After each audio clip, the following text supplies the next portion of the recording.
नई दिल्ली की हवा उस दिन अलग थी, जैसे आसमान ने अपनी सांसें रोक ली हों, जैसे धरती भी किसी बड़े फैसले की प्रतीक्षा कर रही हो। राजधानी की सड़कों पर अजीब सी खामोशी थी, पर उस खामोशी के भीतर एक तूफान पल रहा था।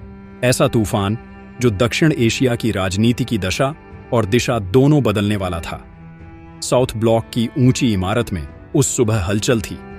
सुरक्षा एजेंसियां चौकन्नी थीं और हर निगाह एक ही पल पर टिकी थी, जब अफगानिस्तान के विदेश मंत्री आमिर खान मुत्ताकी भारत की धरती पर कदम रखने वाले थे।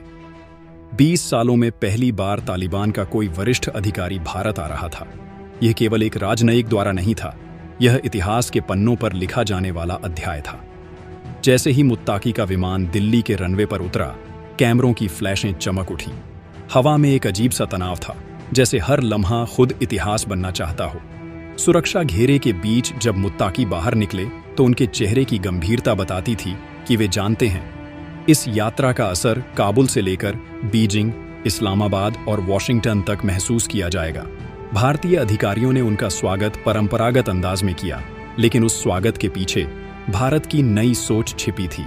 अब भारत बातचीत से डरने वाला नहीं, बल्कि उसे अपने पक्ष में मोड़ने वाला राष्ट्र बन चुका था। उसी शाम साउथ ब्लॉक के भीतर वह मुलाकात हुई जिसने पूरी दुनिया का ध्यान अपनी ओर खींच लिया। जयशंकर और मुत्ताकी आमने सामने बैठे। सामने रखी मेज पर सिर्फ 2 देशों का भविष्य नहीं, बल्कि पूरे एशिया का संतुलन रखा था। जयशंकर की नजरें पैनी थीं, आवाज धीमी पर अर्थ गहरा। उन्होंने कहा, भारत अफगान जनता का मित्र है और रहेगा, लेकिन हमारा धैर्य तभी रहेगा जब हमारी सीमाएं सुरक्षित रहेंगी। मुत्ताकी ने जवाब दिया, हम भारत को दुश्मन नहीं मानते, बल्कि वह मित्र मानते हैं जिसने कठिन समय में भी हमारी जनता की मदद की। उसे एक वाक्य ने माहौल में गर्माहट भर दी, पर जयशंकर जानते थे यह शब्दों का खेल नहीं, विश्वास की परीक्षा है। उन्होंने कहा, हम आपके कर्म देखेंगे। अगर अफगान भूमि से भारत के खिलाफ एक भी गतिविधि हुई तो यह रिश्ता उसी पल खत्म होगा। जयशंकर ने बिना नाम लिए कहा, हमारे कुछ पड़ोसी शांति की बातें करते हैं, लेकिन छाया में हिंसा बोते हैं। मुत्ताकी समझ गए कि बात पाकिस्तान की है। उन्होंने गहरी सांस ली और कहा, अफगानिस्तान अब किसी की कठपुतली नहीं रहेगा। पाकिस्तान ने हमें इस्तेमाल किया, लेकिन अब हम अपनी राह खुद चुनेंगे। जयशंकर मुस्कुराए और बोले, अगर यह आपकी सच्ची इच्छा है तो भारत आपके साथ चलेगा। उस क्षण इतिहास ने करवट ली थी। अफगानिस्तान पहली बार पाकिस्तान की छाया से निकलने का इशारा दे रहा था। अगले दिन एक और गोपनीय बैठक हुई। विषय था आतंकवाद पर साझा कार्रवाई। भारत ने प्रस्ताव दिया कि अगर अफगानिस्तान अपनी भूमि से आतंक के ठिकाने मिटा दे तो भारत उसकी सुरक्षा संरचना मजबूत करने में मदद करेगा, प्रशिक्षण, तकनीक और खुफिया सहयोग तक। मुत्ताकी ने कहा, हमें भी आतंक ने बर्बाद किया है।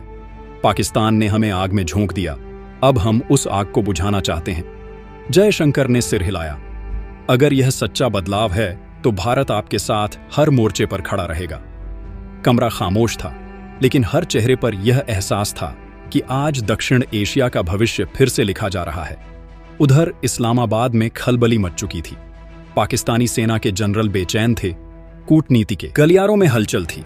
उन्हें डर था कि अगर अफगानिस्तान भारत के करीब गया तो उनका पुराना रणनीतिक गहराई का सपना खत्म हो जाएगा। पाकिस्तानी मीडिया में बयानबाजी शुरू हो गई।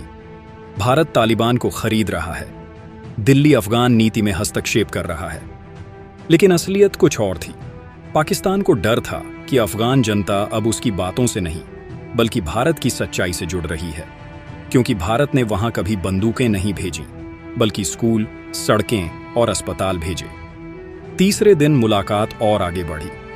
जयशंकर ने अफगानिस्तान के लिए नई सहायता योजना का ऐलान किया, दवाइयां, छात्रवृत्तियां, तकनीकी सहयोग और गेहूं की खेपें। मुत्ताकी ने कहा, हम जानते हैं कि पाकिस्तान हमें बांटना चाहता है, लेकिन अब हम समझ चुके हैं कि भारत के साथ जुड़ना ही हमारे भविष्य का रास्ता है।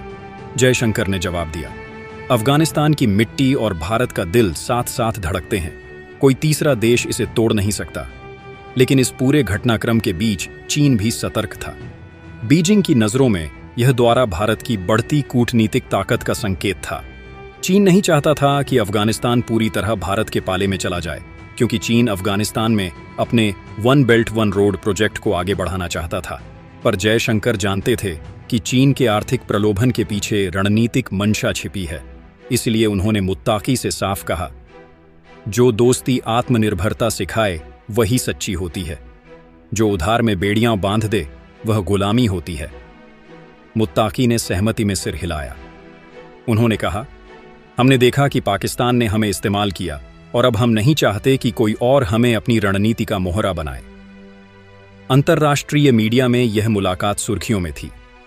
अमेरिका में पूर्व राष्ट्रपति ट्रंप ने अपने बयान में कहा कि भारत की कूटनीति अब उस मुकाम पर पहुंच चुकी है जहां वह शांति के लिए शक्ति का उपयोग कर रहा है। उन्होंने यह भी जोड़ा कि अगर अफगानिस्तान भारत के साथ स्थिर साझेदारी बना लेता है तो यह पूरी दुनिया के लिए संतुलनकारी कदम होगा। उधर पाकिस्तान के भीतर विरोध के स्वर और तेज हो गए।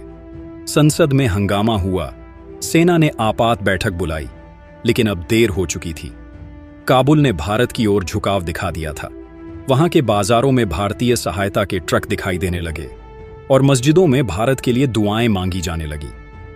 जयशंकर ने दिल्ली लौटकर प्रधानमंत्री को रिपोर्ट दी। अफगानिस्तान अब पाकिस्तान की छाया से बाहर आने को तैयार है। प्रधानमंत्री ने गहरी सांस लेते हुए कहा, यह वही क्षण है जब कूटनीति इतिहास बदल देती है। अगले ही दिन भारत ने काबुल में अपना दूतावास पूर्ण रूप से खोलने की घोषणा कर दी और यह वही दिन था जब पाकिस्तान ने अपनी सबसे बड़ी कूटनीतिक हार देखी। काबुल की सड़कों पर बच्चे भारतीय झंडे लहराते हुए दौड़ रहे थे। बुजुर्ग अफगान नागरिक कह रहे थे, भारत ने हमें कभी डराया नहीं, उसने हमें उठाया है। और उसी शाम साउथ ब्लॉक की खिड़कियों से झांकते हुए जयशंकर ने धीरे से कहा, कूटनीति तब सफल होती है जब विश्वास डर से बड़ा हो। उस रात दिल्ली की हवा फिर वैसी ही थी, शांत, गंभीर, लेकिन गर्व से भरी, क्योंकि उस दिन भारत ने सिर्फ एक वार्ता नहीं की थी, उसने इतिहास की दिशा बदल दी थी।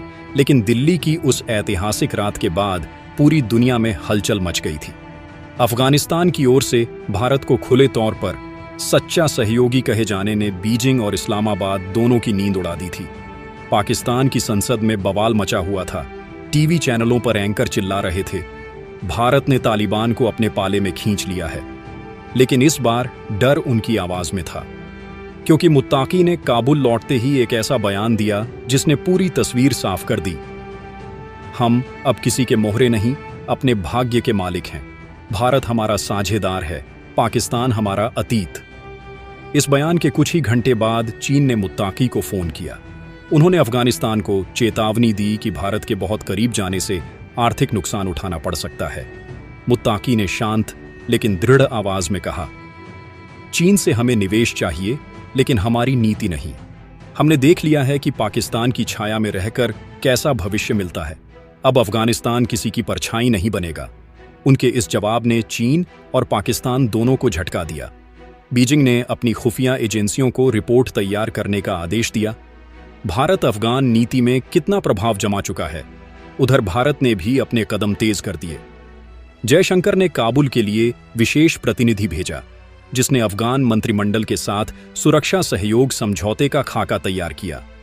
इसमें सीमा निगरानी, आतंकी नेटवर्क पर संयुक्त कार्रवाई और मानवीय सहायता के साथ आर्थिक गलियारा बनाने की बात थी। यह सिर्फ साझेदारी नहीं थी, यह दक्षिण एशिया के नए शक्ति समीकरण की घोषणा थी। इस बीच पाकिस्तान के खुफिया हलकों में यह चर्चा जोरों पर थी कि भारत अब हमारे पीछे पड़ गया है।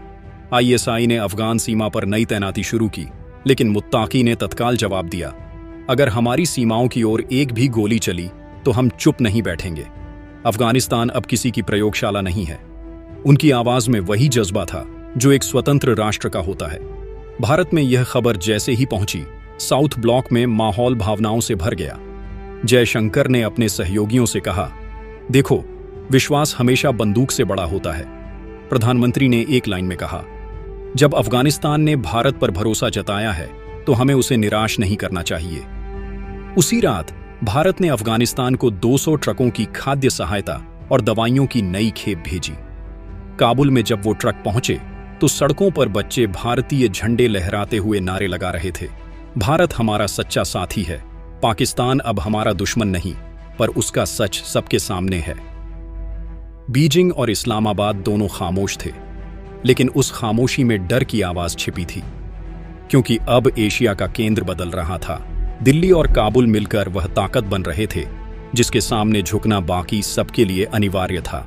इस पर आपकी क्या राय है? जय हिंद, जय श्री राम।